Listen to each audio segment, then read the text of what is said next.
Comment ça a pu se retrouver dans l'anus d'un jeune homme de 24 ans?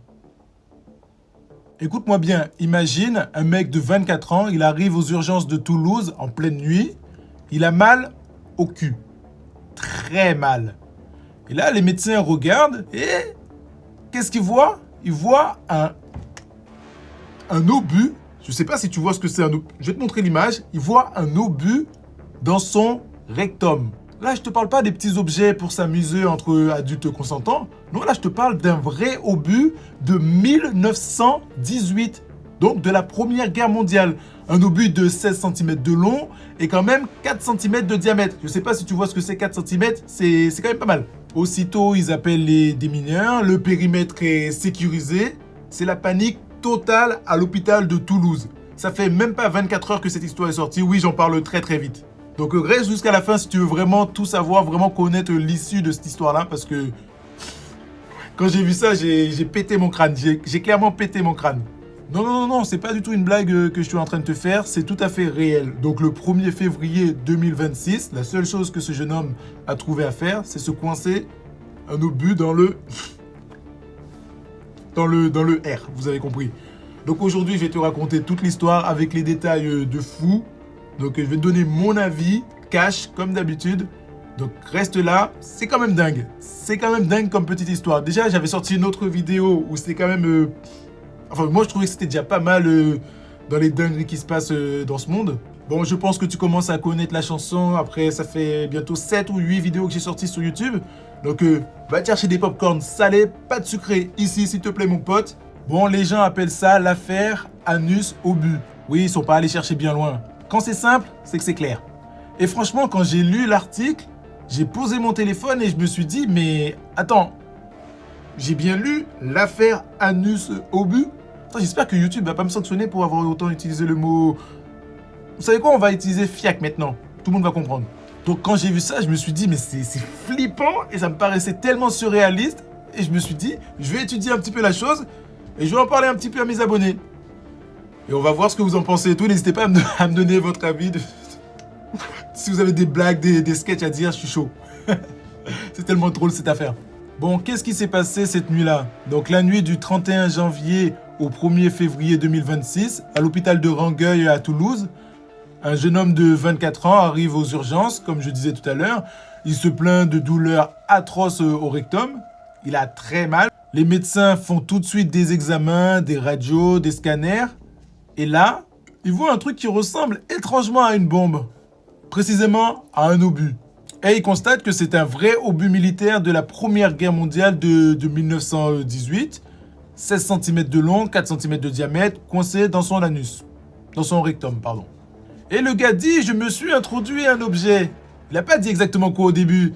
Sans savoir de quoi il s'agissait. Peut-être qu'il était ignorant, il voulait juste se faire du bien. On ne juge personne. Et c'est tout ce qu'il dit, ce petit malin-là, sans plus d'explication que ça. À ce moment-là, bien sûr, c'est la folie. L'équipe médicale flippe. Est-ce que ça va exploser? Comment est-ce qu'ils doivent faire? Qu'est-ce qu'ils font des autres patients qui sont déjà sur place? C'est le bordel total à ce moment-là à l'hôpital. Mais étrangement, ils évacuent pas l'hôpital. Contrairement au cas de Toulouse de 2022. Je sais pas si je vous en ai... Peut-être que je vais vous faire une petite vidéo sur ce cas-là aussi à Toulouse. C'était quand même une grosse dinguerie. C'est quand même passé pas mal aux infos. Et j'étais aussi choqué, choqué par cette information. Je sais pas si je suis attiré par ce genre de nouvelles, mais ça tombe tout le temps sur mes yeux et je suis là. Faut que j'en parle. Et là, tout simplement, ils ont mis un périmètre de sécurité. Les pompiers sont appelés. Les démineurs sont appelés en urgence. Les forces de l'ordre sont sur place immédiatement. En gros, tout le monde est en mode alerte à la bombe. Clairement. Donc les démineurs arrivent, ils expertisent l'obus et ils confirment que l'obus est inerte. Pas de charge explosive, en gros. Et c'est juste un vieux truc qu'on peut exploser très bien dans les musées sans qu'il y ait le moindre danger. Mais coincé dans un rectum, tout simplement. Ouais, rectum. Le jeune homme est amené au bloc, opération chirurgicale. Les médecins retirent l'obus. Tout se passe très bien et le lendemain, il est toujours hospitalisé. Et les flics prévoient de l'auditionner dès qu'il pourra parler, bien évidemment. Parce que c'est pas anodin non plus. Il faut quand même des explications à ça. Pour savoir d'où est-ce que vient l'obus, comment est-ce qu'il a pu trouver ça, quels sont ses contacts, est-ce qu'il y a un marché noir d'obus dans l'anus. Enfin, Voilà, comment est-ce que ça atterrit et pourquoi il l'a mis. Pourquoi est-ce qu'il l'a mis? Je pense pas que ce soit parce qu'il voulait en finir avec la vie ou quoi que ce soit, mais pourquoi il l'a mis? Donc le parquet de Toulouse a ouvert une enquête pour infraction à la législation des armes. Ouais. Ça va assez loin cette histoire et je pense que on n'a pas fini d'en entendre parler.